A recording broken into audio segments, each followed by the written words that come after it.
धंधा से हमार धर्म करम चली। बताओ ये धंधा से मेहरारू की रिचार्ज हुई हमार।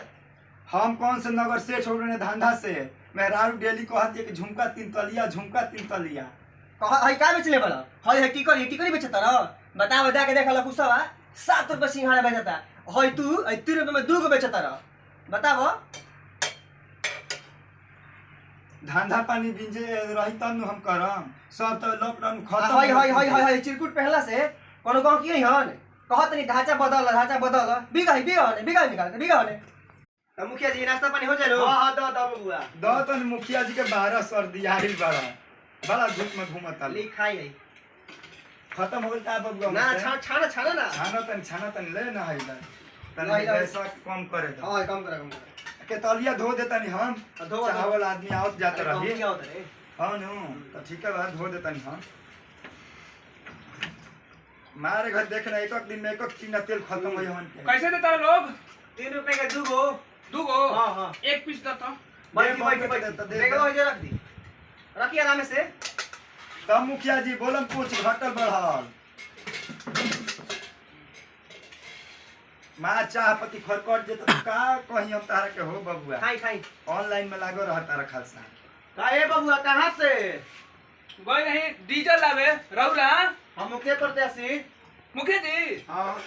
प्रणाम मुखिया जी। खुश रहो बबुआ। खाइयो काहे का तरफ खूब ज्यादा होएंगे के बहुत पेट खाए दे दे मुखिया जी को और बहुत पेट का चालो बढ़ा देता नहीं वैसवा के। हां बेसन बा की घोरे के पड़ी घोरा ना बा अभी हम बाह में हेलो खाई हां आवत नहीं भाई मार दे घर लेला बा एक आदमी आई जाई अपन मुखिया चाहे तो ही संदेह तो भूखे रहनी है मुखिया जी मतलब पेटे भर देलस ना मुखिया जी बड़ा दयालु है। अब की बार वोट मुखिया जी के तहनियो लोग के देगा पूछ जालो ऐसा ने मुखिया चाहिए ना तो हमके देवे जाइम जता सब सामान जाइम जा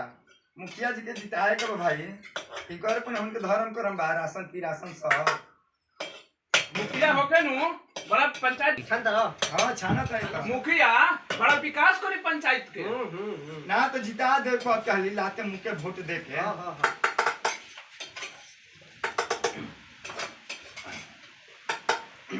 बड़ा आजकल धंधा उनके बढ़िया बा खुशी खुशहाल बनी जा ऐसे कलिया धो दे तो बाबू। हां धो दे तनी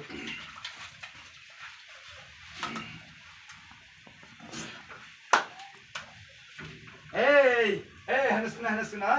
ए पैसा के दी रखा जे हिसाब द मुखिया जी पैसा ना देले हां देवे के रही तू 78 की 72 की 78 ले पैसा दे ओई देखो खैला लिया मुखिया जी पैसा दी हन मुखिया जी केने देले हो मुखिया लौकी हां दे पैसा बड़ा खत्म रहा साला मुखिया बा वो जीती कभी ना जीती बतावा हमरा के फेरे में डालल ए कोर पे फैला हो रुक जा जोड़ तनी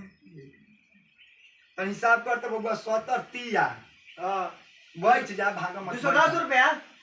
210 रुपया। हां मार तो रिचार्ज के काम होइए गई। चुप चलते रिचार्ज के चक्कर भाई सब साफ करता है सब। हां चलो सही अब तेल जाए के बाटे जाए के दुकान पर से। अरे पहले रिचार्ज हुई तब तेल लगा। हां ये सब गिलास से जैसे रख साला मुखिया फेरा में फंसा देलस। हम कुछ नहीं कि जान पैसा द मुखिया के बाद में गाड़ी दिहा भाई ना कुछ जल्दी खोल के रख जल्दी सब उतार कपड़ा पड़ा काल पैसा दे दे काल आज खोलिया काल पैसा देबो काल दे दूं काल ना जल्दी खोला ही ना जल्दी काल जल्दी ई त लांगा भूखा का है से रे पैसा देबो कि करबा ड्रामा ना काल दे दूं का करनी काल पर सब काल दे दे देखो रखो ना त कपड़ा खोल के जा बात साफ बाटे कपड़ा ले हां हमन के भाई दुकानदारी है 400 बेसन मैदा दी ही सारा दुकानदार एगो अपन जीएसटी लागो सब बढ़ल बा महंगाई द पैसा ला जल्दी कर जल्दी कर आई जल्दी कर भाई जा साल कातना उम्मीद रहल कि कस्टमर आइले नहीं लांगा भूखा लागत बोला लिख तो बबुआ हां गमछी है गमछी के लिख हां नहीं लागत 10 रुपया। हां देवा नहीं उतारत आराम से उतारत कोई दिक्कत नहीं है साला मुखिया बा ते समझ देख दुकान तर मत रोज मत होने रोई है तो कासन धंधा मांधा चलता है ई का है पतंजलि के हो चल लिख तो बबुआ ही 2 रुपया 2 रुपया। हां हाई का नवरत्न हिंग गंगे अथी निहार के तेल है नई बचल लिखा 25 रुपया हे में का ना नया है ब्रांडेड बा हे में कहे तो सॉन्ग रख लिख 10 रुपया चल सब जोड़ ले जइहा भाई क्या देना कपड़ो खोलवा जल्दी खुला तेना गई सब ले लेबे जल्दी खोल जल्दी हई जन बाटे ई त चिमकी भरल बा ओ हींग हटे हींग लिखा 5 रुपया हींग के खाता है घरी हई देखो बबुआ हीरो बुझाता है ब्लूटूथ रख ले बा हई ब्लूटूथ के तो एक और सही नहीं है लिखा है करा के 5 रुपया साला हंसी आता साला बाड़ा अति बार हुआ त हई घर त हई डाटा कोला एकर के लिख 5 रुपया हई लिख 2 रुपए देखा आता टाइम नहीं के दुकानदारी के समय बाटे रुक जा देख ले तो चुपता कुत्ता के लिखे साफी में काम अजे 4 रुपया हां देखी का रखले भाई बाटे चलो सब चुकते दाम लगाओ चुकते लगाओ तन देखबा ना आलतू फालतू चुकते बात देखबा ना 100 210 रुपए के सवाल बाटे चैन बंद कर सब चुकते दाम रखा ना वैसे रखे कल में एक और कीमत लगाओ तू 40 रुपया 40 रुपया हां हिसाब जोड़त रहे बताओ तेरे कितना पहुंचल 210 रुपया सदाई का हो गइल बाप हो कहां से गल दे तो बगुतन गिनी हां गिना हां 5 10 4 25 ये तो होता टोटल ही 1 5 2 7 के 7 5 2 10 1 0 170 रुपया यानी कि अभी तहार दे 50 रुपया लुगा 40 रुपया काल दे काल के ना हई सब हाइलक हई सब निकाल ला जल्दी कर जल्दी हां इधर बबुआ काता उम्मीद सही कॉलेज के रिचार्ज हो जे 210 रुपया के भाई ओहू में हई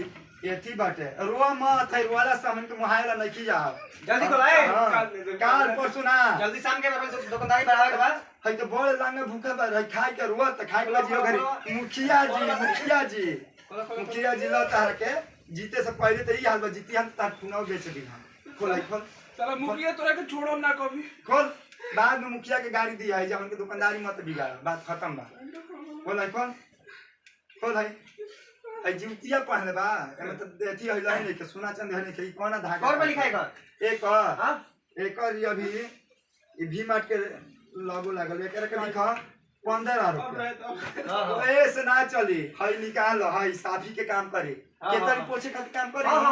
हां ई सब खुलाओ कच्ची में भेजा करा के हां भर पेट खइले मते एकर लिखा 2 रुपया हां 70 75 रे भाई भैया हई चप्पल है नहीं ले ले चप्पल खोल चप्पल है जल्दी खोल हमारो चप्पल टूटल रहा चप्पल धर हो गया अब चप्पल धर चल हई त जींस बढ़िया कंपनी के बुझा जींस खोलाओ हां जींस खोला है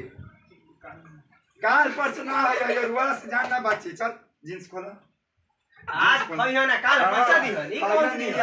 काल दी हां भाई तू भाई ना भाई खोलो जल्दी भाई जी हम चेला हैं भाई जी चेला हैं दुकानदारी में धार पैंच नहीं जा हई देखो ऊपर मजा लो बोले के हमारे सामने कर पे लगाओ जो कर एक और लगाओ 35 रुपया हां अब दे 35 जे गिने देता इस साला बॉल लगा भूखा भाग गई ये हमन के रे 225 रुपया भाई दे जो